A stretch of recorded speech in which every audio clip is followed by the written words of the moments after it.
Hey everyone, I'm Becky, And I'm Sarah. and we're doing Bickering book reviews. Today we're talking about The Summer I Ate the Rich by Maika and Maritza Moulite. I downloaded the ebook off of NetGalley, and And I then got the audio off of Net Kelly. I did the e-audio. So this book is about Brielle, and Brielle's mother is an immigrant from Haiti. Her father was an American who her mother and father met in Haiti, and she moved here with him and had Brielle, but her half sisters are still in Haiti, and they live in a very wealthy part of Florida. And Brielle's mother had been injured on her job, which ironically was working for one of the wealthiest families in the community who owned a pharmaceutical company. And she had persistent pain, and the only thing that she could do to help with the pain was to have one of those pain where they injects it into your spine, but that's very, very expensive and they couldn't afford it. And so Brielle wants to help, even though her mother's like, I'm the parent, you're the child, you don't need to help. So Brielle loved cooking. And so she starts this like really kind of cool idea of like a supper club to kind of promote her like catering company. Um, but um, she has a complicated backstory where she is a zombie, not a zombie, a zombie, and that kind of impacts how she does cooking. So at the same time, the very wealthy family put her mother and her on their phone plan, and she gets like the old phone number of like billionaire dude, um, who kind of like I think it's a takeoff of a very famous billionaire. And she's like, I'm having fun with this, and she starts pledging money to all these causes because she's like, he should be doing this. She gets caught, and her punishment is to go work in this internship at the company. And basically, they're Paid with health insurance. paid with health insurance. But they also kind of want to, like, I think they kind of want to control her. At the same time, her mother does home health care, and her patient, who's this very wealthy man's grandfather, gets hit in a hit and run, and she knows some information about that.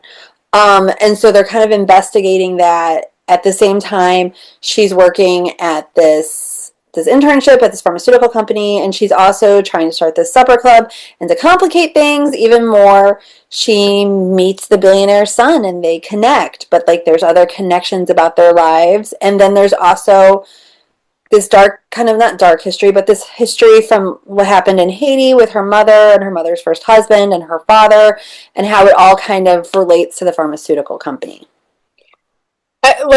I tried to introduce this book Did I the get whole time. it? You introduced this book perfectly well. I'm just like the whole time I'm thinking, how do you come up with an elevator pitch on this book? Like it's impossible. There's so many different things going on. However, I say that and it's not difficult to follow. No. The book like it all makes sense. It all fits together. It's not confusing. It's not convoluted.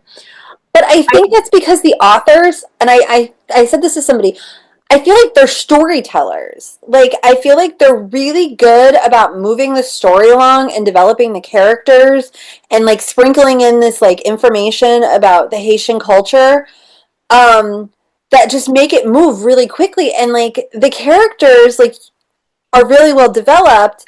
And so you're just kind of like, you're just going through Brielle's day and you're like, yeah, this makes sense and this is going on. And like, and so yes, like, oh, and now there's a hit and run, and now there's this, and like, and now she's like dating Preston, and now she's doing her catering business, and now the mom has to go like do this and do that, and the sisters and all this stuff.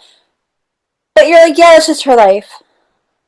Yeah, I mean, I definitely think that out of all of the storylines, I definitely think the zombie part was the weakest, to be fair. Like, it kind of just seemed to be thrown in as an afterthought, and I certainly think that they wanted it to be more than what it was, but you really don't, it really, yes, it plays into the story at the beginning and peppered a little bit throughout, but it's not really a main function of the story, right? Like It was it's a little, it made it feel just a little disjointed. And what's unfortunate is like that was some of my favorite parts because I thought that was really interesting. And um, the zombie, like I think that this will certainly appeal to a reader. Like, and I can see myself giving this and recommending it.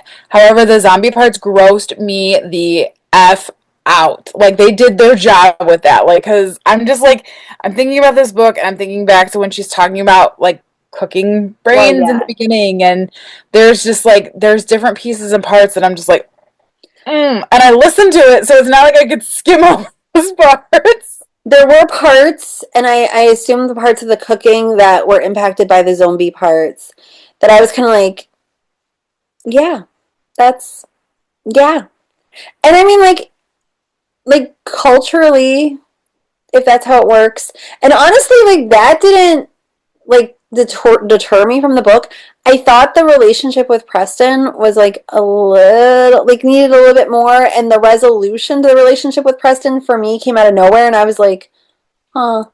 I mean, I wasn't, I didn't buy the whole Preston thing, like, because I never really even warmed to him. But I think I could go with it. Like, I could go with a lot of it. It was the ending that really, like, The burned me to resolution threw me biscuits. off. I was like, Yeah, like, I was like, what the?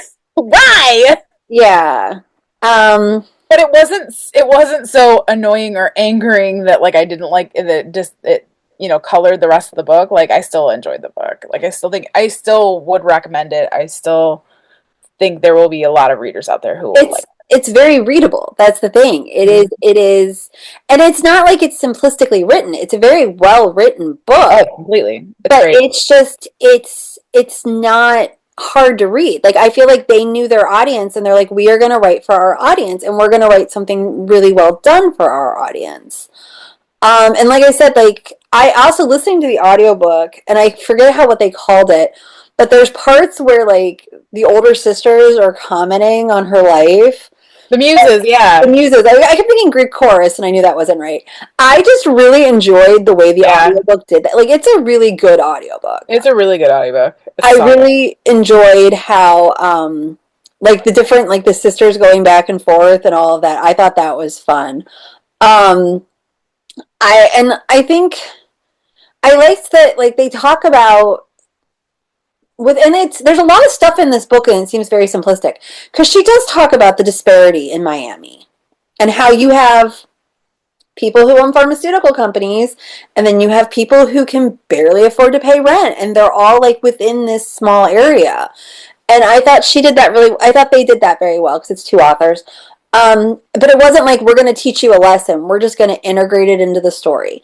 And they also did a lot, like there's talk about the opioid crisis and there's talk about how like people who cause the opioid crisis are very blitheful about it, like we did it. No, it was solid. It was good. Yeah. um so yeah, and these authors, like the first book they released, I remember was like one of my favorite books that year. So I enjoy when they have a new book out. This is not going to be one of my favorite books of the year, but that's simply because I don't get into zombies or any of that. Like, There was an aspect of the cooking that yes, I we had a don't want hard to get time too with. far into because spoiler, but like, Right. mm, And like and just based and like I realize like I think it's an interesting addition to the story because I think it is like a cultural thing. But Sarah can tell you I have issues with like real milk and like eggs. So so what that aspect of the cooking was very difficult to me when I say I think fish have rights. um but yeah, and like I said, and to me I also like the resolution with the Preston. Like I was like I'm okay, I'm okay, I'm good, I'm good, I'm good. And then I'm like, wait, what? yeah. I was like, but no, like I said, it's the zombie thing that throws me off, and it's only because like that's a personal thing. That's not Like if it doesn't bother you, then it's not. It's a I not. wonder if some people will be like all in, and but I Yeah, was it's like a like, non-issue. Like, and it's an interesting, unique way of kind of taking a zombie who's a cook. Like that's interesting. right. Well, and I think it was an interesting way to like talk about this part of Haitian culture that we don't know about, like, and making it very accessible. I also there's a part like where they're talking about like all the little like little Havana and little Haiti around Miami, and I thought that was really cool. I guess we should just rate it. Hmm. Our rating system starts at the top with 5 unicorns. We go down to 2 unicorns. If we don't like it, it's a horse. I'm in a solid 4. I think it was well done. I can't give it a 5. Like me personally, cannot give it a 5 because of the zombie aspects. But no, it was really well done. I would certainly read more by this. Like I've said before, I would recommend it. It was good. See, and like I'm like at a 3.5, and I'm trying to decide if I want to round up or round down. And I kind of feel like I might need to round up just because like when it gets down to it, the things I didn't love about the book are my personal opinions. But when you are judging it based on writing and character development, it was very well done. So I guess I am also at a 4, All right. and we will see you around. Okay. Bye.